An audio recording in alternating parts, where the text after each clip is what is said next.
So for today, we'll have the discussion for electrical currents, pain control. Okay, so definitely it would be about the TENS, or when we say TENS, it's the transcutaneous electrical nerve stimulation. Okay, so the use of TENS is to modulate pain. Okay, generally it is categorized as your conventional TENS or your low rate TENS. Although we have other subcategories for your conventional TENS, we also have subcategories for the TENS itself. Okay, pero ito yung pinaka mas ginagamit sa clinics, no? Your conventional TENS or your low rate TENS. Okay, we also have burst mode TENS, okay, which is thought to have a similar mechanism of action as the low rate TENS, which is also sometimes used, no? So actually parang medyo if we're going to try that, no, during our lab, makikita nyo na almost the same sila ng amplitude ni burst mode TENS and your low rate TENS. Okay, so let's discuss the conventional TENS. Okay? Your conventional TENS is also known as the high rate TENS. No? Bakit high rate yung other name niya? Because it uses a short duration, high frequency pulses at a current amplitude. Okay? So, in our previous meeting naman, no, na discuss naman natin ano yung frequency, ano yung current amplitude. So, just a little bit review, no, your frequency, this will determine kung ano yung matatarget natin, no? Kung ano yung mapepenetrate natin na tissue, no? If it's up until skin lang, or we can penetrate up to the muscle tissue. Okay, depende sa frequency. And then the current amplitude, no, kung maaalala ninyo, this is what determines the intensity of the intervention. Okay? So, ito yung last na ina-adjust natin, no? Kasi siya yung magde-determine gaano kalakas yung kuryente or what would be the amount of electricity the patient would be receiving, no? So, it would be depending on the current amplitude. Okay? So, theory applied, no? Knowing that we are going to use a high frequency here, most likely, no? So, yung penetration niya, mababa lang. Okay? Mababa lang ang penetration niya. Therefore, theory applied here, which was discussed last week, would be the gate control theory. Okay? So, our parameter for conventional TENS, no, this is usually delivered with pulses of 50 to 80 microsecond duration. Ibig sabihin, ang pulse duration niya is 50 to 80 microseconds, no? At a 100 to 150 hertz. Okay? In your references like Cameron, you might see there, nakalagay siya ng PPS, no? So, na-discuss na rin natin siya before. PPS and your hertz, parehas sila. Okay? Pulse per second, which is PPS, and then your hertz, parehas lang yun. Okay, so 100 to 150 hertz or 100 to 150 PPS, no? Same lang sila. And your conventional TENS, no, this is highly recommended for acute pain conditions, no? So for acute pain conditions siya. Like for example, no, eto mas nakita ko talaga yung kumbaga mas effective ang conventional TENS rather than your low rate TENS in dysmenorrhea, no? Kasi ako kasi madalas akong talagang every month meron akong dysmenorrhea. So I have tried LRAT, no? Kasi ang iniisip ko gusto ko mas matagal yung effect ng pain relief. Okay? So, tinry ko yung LRAT, pero hindi siya ganun, wala masyadong pain relief, no? It's because, hindi naman kasi siya chronic pain, no? It's an acute pain na recurrent lang na every month ang kanyang appearance, no? So, nung tinry ko yung conventional TENS, pinag-compare ko sila, no? Mas effective ang conventional TENS, mas nakaka-relieve siya ng pain at sobrang immediate ang ang effect niya. So, mas okay ang conventional TENS for dysmenorrhea. So, mga girls dyan na merong monthly dysmenorrhea, no, maganda ang conventional TENS. Okay? Next, no? This may be used for up to 24 hours a day if necessary, no? Okay lang kahit naka-on siya ng medyo matagal.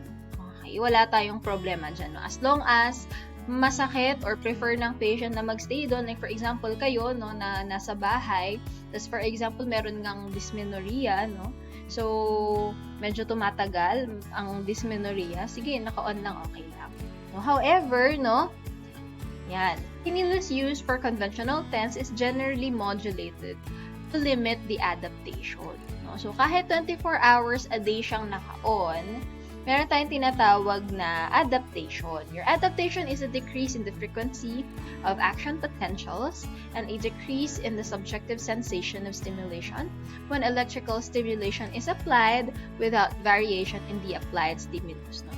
Kumbaga, in a nutshell, no, your adaptation, ito yung kung saan parang you get used to the stimulation. Therefore, parang nafe-feel mo na hindi na siya masyado effective or parang medyo mababalik na yung pain. Okay, yun yung mga certain na experiences ng mga patient na medyo bumabalik yung pain or kaya humihina yung stimulation. So, yun yung adaptation na sinasabi natin. No? So, the solution for your adaptation would be modulation. No? Kung mapapansin nyo kanina, we had a range of the to be used for your conventional TENS. So, initially, you would apply the lowest, the lower range, okay, of the conventional TENS. So, kanina, di ba, we had 50 to 80 microseconds and then 100 to 150 hertz. So, you would start with 50, okay? And then, you would also start with 100 hertz. Tapos, para to prevent yung adaptation, okay, we would modulate those parameters. No? Pag medyo napapansin na ni patient na parang nawawala na yung effect niya, you would modulate those parameters. And pag if in a certain degree, hindi effective ang pag-modulate or modify mo nung pulse duration and the frequency, saka mo i-increase yung current amplitude. Ilalas natin si current amplitude sa pag-modify ng parameters.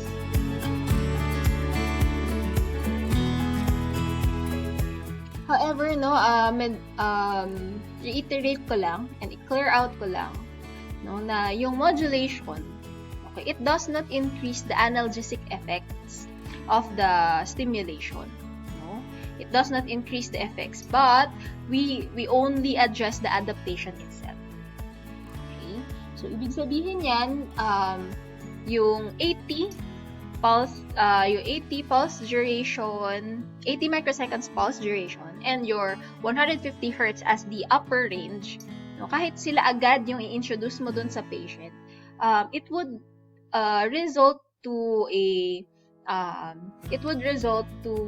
the same effect as if you had the lower range. No, yun yung ibig sabihin nun. Okay, we only modulate the parameters to address the adaptation itself. Okay, but not increase the analgesic effects. Okay, magkaiba kasi yun. Alright? Next, we would have the low rate acupuncture like TENS. Okay? So, this involves repetitive stimulation of motor nerve to produce brief repetitive muscle contractions or to produce brief sharp pain which can stimulate endogenous opioid production and release. Now, therefore, dito kasi, no, as opposed to conventional TENS, okay, in your conventional TENS, we make use of the gate control theory. But with your LRAT, okay, your LRAT or low rate TENS, which is also known as the acupuncture-like TENS. No, ito yung most likely dito nagre-revolve yung principle niya. No, yung endogenous opioid production and release. So basically, we control the pain by stimulating the production and release of the endorphins and enkephalins. Okay? Endorphins and enkephalins. Okay, in here, now we make use of longer pulse duration and higher current amplitude. So, medyo mas malakas siya ng konti. Okay? Your low rate, no, this is delivered at 2 to 10 pulse per second with 200 to 300 microseconds, okay, as your pulse duration. Okay? The LRAT, ito naman yung kagandahan sa kanya as opposed to your conventional TENS. No, it can control pain for 4 to 5 hours after the 20 to 30 minutes treatment, but shouldn't be longer than 45 minutes. No? Because kasi since we are producing muscle contractions here, no? Basically, pagka more than 45 minutes yan, we might induce DOMS. No? When we say DOMS, this is the delayed onset muscle soreness, and we wouldn't want that for the patient. No? Hindi naman niya kasi kailangan yon in this case. No? So, we only limit the treatment application of 20 to 30 minutes. Okay? After 20 to 30 minutes application of the LRAT, no, yung analgesic effect niya would last 4 to 5 hours. No? This is because, no, bakit 4 to 5 hours lang? Okay? This is because the half-life of your enkephalins, okay, is around 4.5 hours. No? Yun yung half-life ng enkephalins natin. So, you should always remember, no, yung big difference between your LRAT and your HRAT, no? Kasi si LRAT, no, we produce certain substances, no, your enkephalins, endorphins. So, kung iisipin nyo, medyo hindi agad-agad yung pain relief niya, but it will be experienced by the patient, no, along the treatment. Si conventional TENS kasi, it's more of agad-agad mararamdaman mo na merong pain relief. Okay? Right after you set the parameters, achieve the current amplitude, so mararamdaman agad ni patient yung pain relief. Pero ang kaibahan naman nun kasi temporary lang siya. Okay? Pagka enough mo na, alright? Pag enough mo na yung machine, babalik na yung pain. Okay?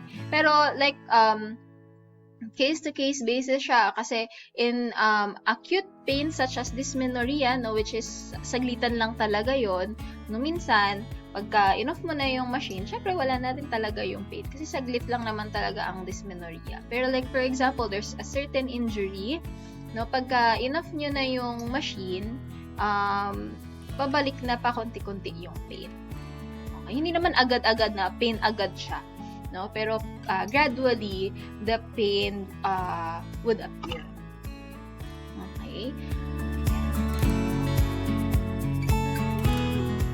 So dito naman, no, unlike the conventional TENS, wherein somewhere during the initial application, meron agad kayong adaptation. In your LRAT, different siya.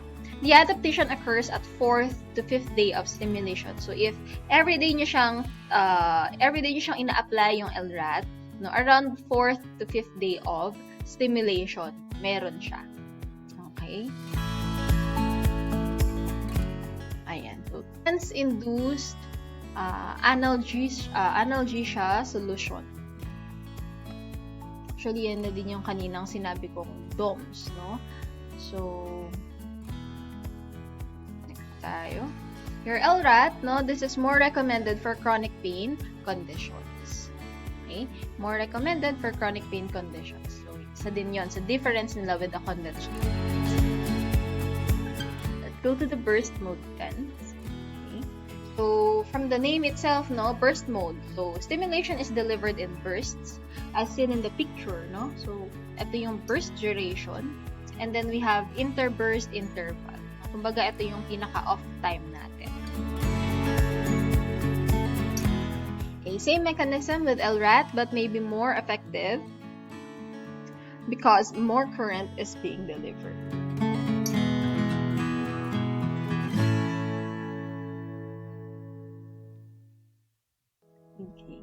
So, these are the subcategories that we have. Okay. Currently, ang burst mode ninyo, wala siyang, alam ko wala. If you are going to check no in your Cameron, merong nakasulat doon na parameters. No? Pero, sige, ihabol natin. Meron tayong picture ata. Okay, so these are the parameters no, for your conventional, your LRAT, no? And then, we also have the amplitude.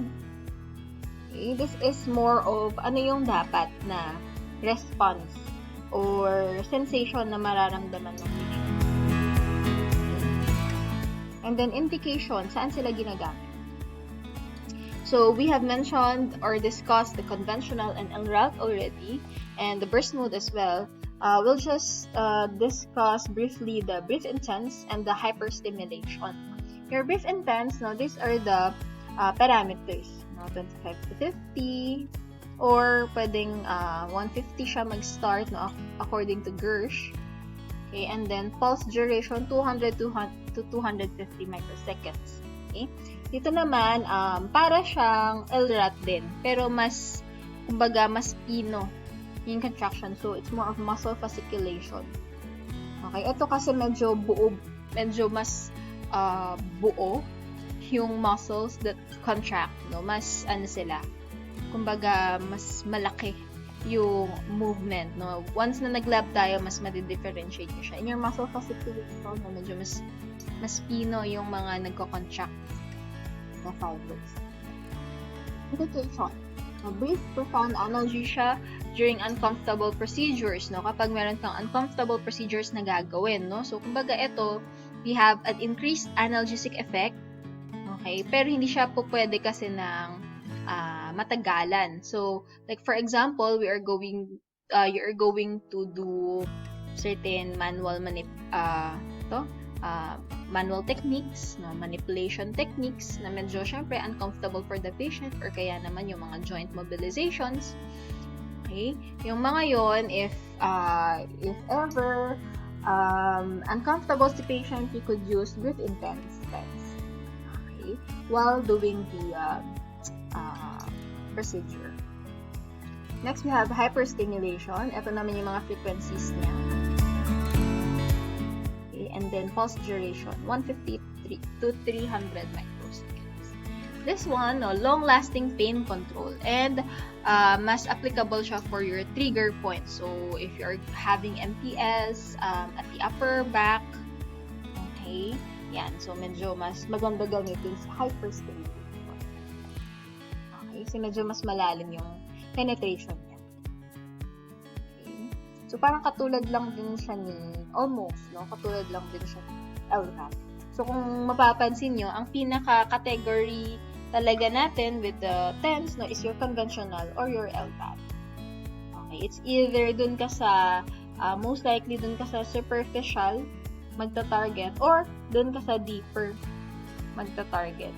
Okay, wherein it will involve contractions of the muscle, which is your LRAT. Now, let's have the parameters. Okay. In your parameters, electrode placement, no? So, basically sa lab natin siya ma-discuss kung paano talaga yung mismong placement niya, pero i-discuss na din natin dito on where should we target, no? If we are going to apply. Around the painful area is the most common, no? Kasi since TENS is basically for pain modulation, we are kumbaga tatargetin natin yung painful area.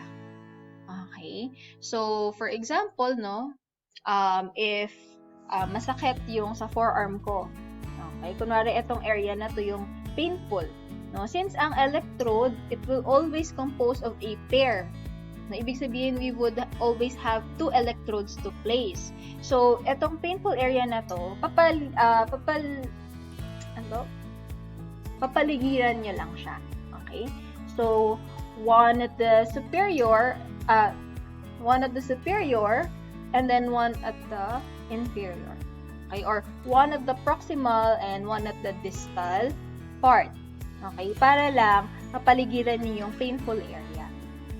Okay? Kasi si electrode, siya yung magde-determine up to what extent of the body part ang merong, up to what extent of the body part yung electricity magpo-flow. Okay? You could also place it over trigger points or acupuncture points, which generally are areas of decreased skin resistance. Okay? Electrodes can be placed proximal to the site of pain along the pathway of the sensory nerves supplying the area. So, pwede din naman yung approaches na yan. Pero ang pinaka-ginagamit talaga for TENS is the first one, around the painful area. Okay? But if you are suspecting that the pain was due to the nerve injury, or parang it was the pain was caused by a certain nerve abnormality, na you can make use of the third option. Pero dito, syempre, kailangan ma-determine mo anong nerve ba ang nagko-cause nung pain. Okay? Anong nerve ang nagko-cause nung pain. Okay? And second, kailangan alam mo saan ang location nun. Because if it's a nerve, most definitely, it's a referred pain. So, it can't be placed, the electrodes can't be placed around the painful area. Okay? So, if it's a referred pain, you should be addressing the very root cause, which is yun nga, yung pinaka-sensory nerve causing the referred pain. For all applications, no, the electrodes should be at least 1 inch apart. Okay? Should be at least 1 inch apart. Okay? So, ibig sabihin, bawal na sobrang dikit sila. Okay? Yun lang yung palagi nyong tatandaan with the electrode placement. Treatment time. Okay? In your LRAT or burst mode TENS, no, it should be applied for a maximum of 20 to 30 minutes per 2 hours. Okay? Just to remember that kailangan hindi nyo ma-induce yung DOMS.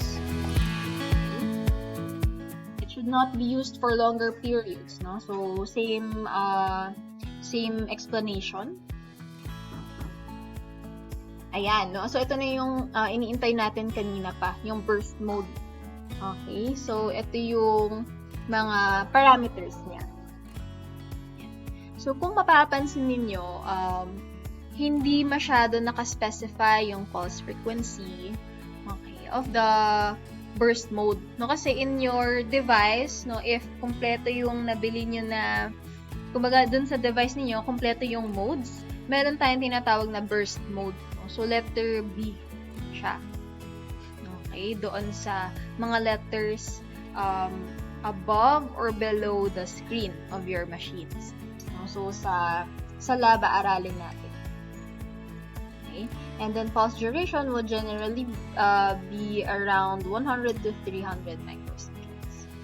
Okay? And then, dapat meron siyang visible contraction. This is almost the same as your, kasi sa finals pa natin siya aralin, pero almost the same as your ES for denervated muscle. Ganito rin yung setting.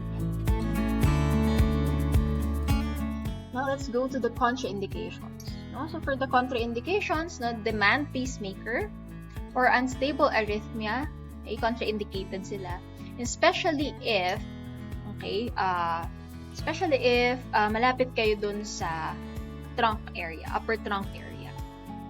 Or kaya naman, you applied the, kahit sa lower X lang yung a-applyan nyo ng TENS, tapos medyo malakas yung current amplitude that you have applied, no? Contraindication yon. Okay? Kasi it would definitely reach the cardiac pacemaker. Ayan. Kasi if you're going to remember, no, ang ating pagka-produce ng action potentials, no, yung electrically stimulated action potentials, it goes bidirectional. Okay, so ibig sabihin hindi lang siya doon sa certain area mo, hindi lang sa mismong certain area na yun possibly mag-travel yung current. Okay, but it could go further upwards, no, up to the higher center, no. So if the current amplitude is too strong, okay, medyo mataas, no, nasa level 8, okay, or level which is the maximum, no, on certain machines, okay, merong iba na nai-induce nila yung epilepsy ng patient. Okay, epilepsy or seizure. Okay. Ayan. Next. Over the carotid sinus. Okay. Ayan. Venous or arterial thrombosis or thrombophlebitis, ayaw natin mag-dislodge. Okay, so if ever you would choose LRAT, no, which would include muscle contractions, no, possibly kasi ma-dislodge niya yung thrombus. Okay, pelvis, abdomen, trunk, and low back during pregnancy, okay, is contraindicated.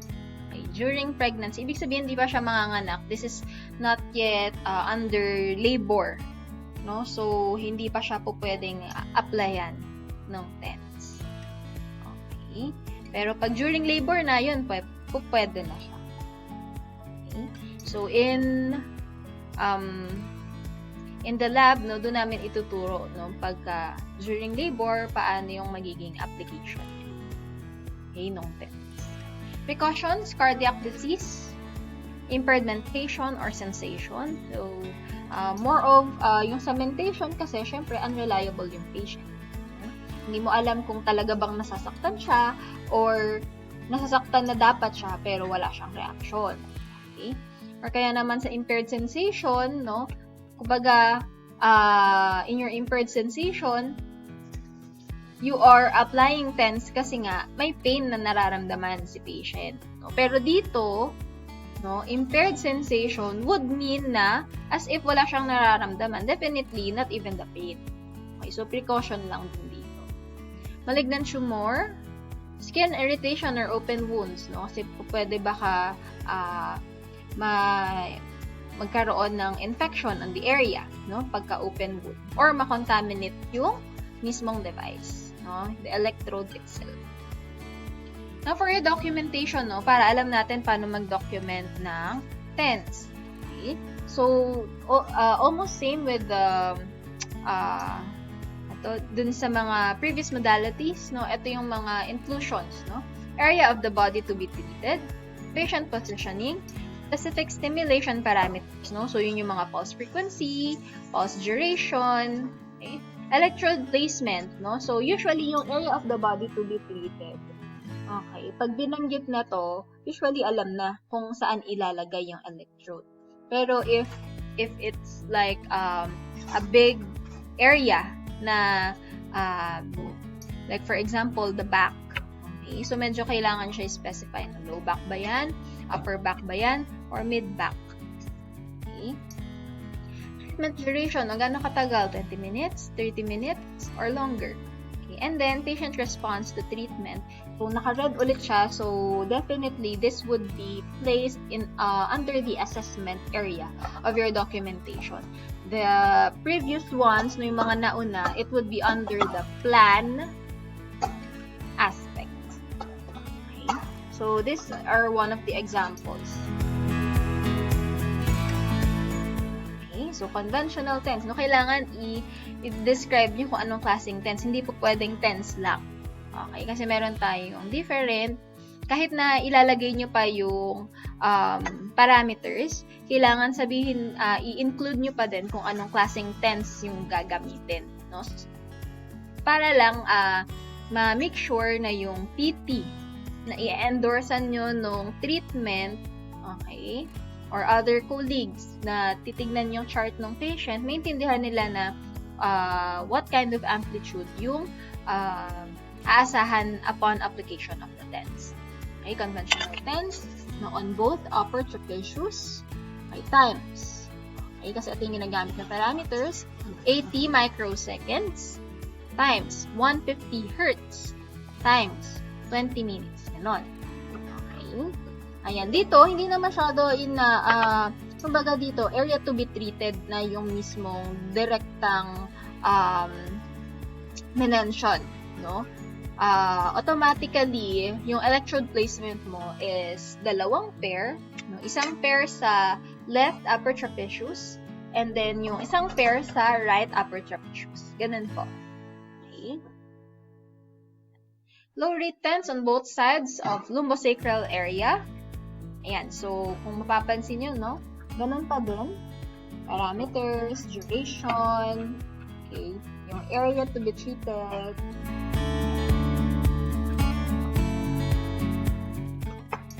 Okay, ito, you would have to answer by yourselves, no? Ito kasi, ito yung sa assessment part, no? Yung kanina, ito, sa P part yan, no? Or plan part ng document. Okay. So, yung sa assessment part na sinasabi ko, okay, pagdating nyo ng third year, mas naiintindihan nyo. Basically, ang kailangan nyo lang talaga malaman ngayon would be how to create yung kung paano siya i-document. Kasi yun yung hindi masyado maituturo sa UTSET. Okay, so at least dito, ang kailangan yung matutunan in PEA is how to construct or paano siya mata-document in your documentation. Okay, so sa assessment part ito yung sample. The patient was able to tolerate the conventional TENS treatment as manifested by normal vital signs such as, okay, throughout the treatment time. So, pwedeng ganyan. No? If ever na merong mga adverse effects na manifest si patient, pwede niya rin siyang ilagay under the assessment. Okay.